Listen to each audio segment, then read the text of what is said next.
জীবন কখনো কখনো এমন এক যুদ্ধক্ষেত্র হয়ে ওঠে যেখানে লড়াই করতে হয় প্রতিদিন, প্রতি মুহূর্তে। আর সেই যুদ্ধে যারা লড়াই করে তাদের মধ্যে কেউ কেউ হয়তো শুধু বেঁচে থাকার জন্য লড়ে, কিন্তু কেউ কেউ লড়ে তার স্বপ্ন, তার পরিবার, তার ভবিষ্যতের জন্য। রত্না তাদেরই একজন। মিরপুর ৫ নং ওয়ার্ডের একটি বস্তিতে বাস করে সে। পাশের স্কুলের ৯ম শ্রেণীর ছাত্রী।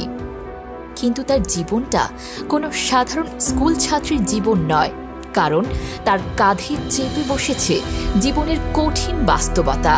বাবাকে হারিয়েছে বছর ২ আগে, কিন্তু যখন ডেঙ্গুর প্রকোপ তার দরজায় কড়া নাড়ে তখন রত্নার লড়াইটা হয়ে ওঠে আরও কঠিন, আরও বেদনাদায়ক। সেই দিনটা আমার জীবনের সবচেয়ে ভয়ঙ্কর দিন ছিল। আমার স্কুলে বাংলা পরীক্ষা ছিল।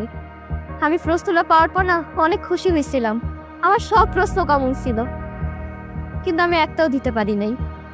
আমি লেখাপড়া শুরু করলাম, হঠাৎই আমার হাতটা কেমন কাঁপে উঠলো, কলমটা ঠাস করে পড়ে গেল। এতদিন ধরে প্রস্তুতি নেওয়া পরীক্ষা আমি আর দিতে পারলাম না।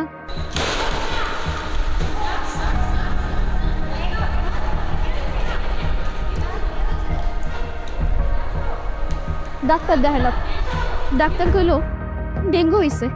আমি শারীরিক আর মানসিকভাবে ভাঙা পড়লাম। আমার এক মুহূর্তে যেন মনে হইতেছিল এই বুঝি আমি আর নাই। কিন্তু রত্না হার মানেনি। ধীরে ধীরে সে সুস্থ হতে শুরু করে। আর ঠিক তখনই সিপের কর্মীরা তাদের স্কুলে আসে।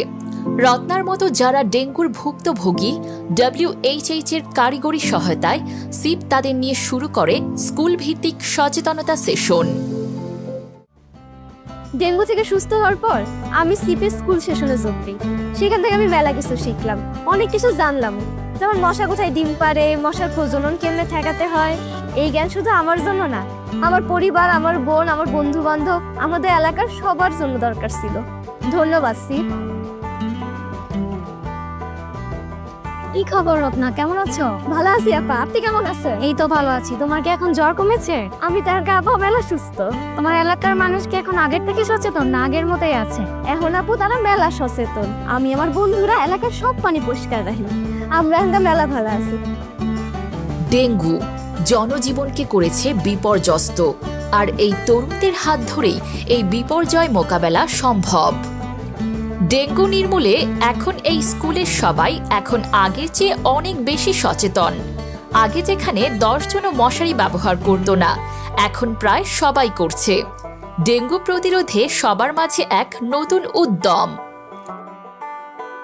WHO এর কারিগরি সহায়তায়, সিপের বাস্তবায়নে এবং সচেতন নাগরিকদের প্রচেষ্টায় আজ মিরপুরের এই স্কুলটি শুধু একটি উদাহরণ নয়, এটি এক নতুন আশা।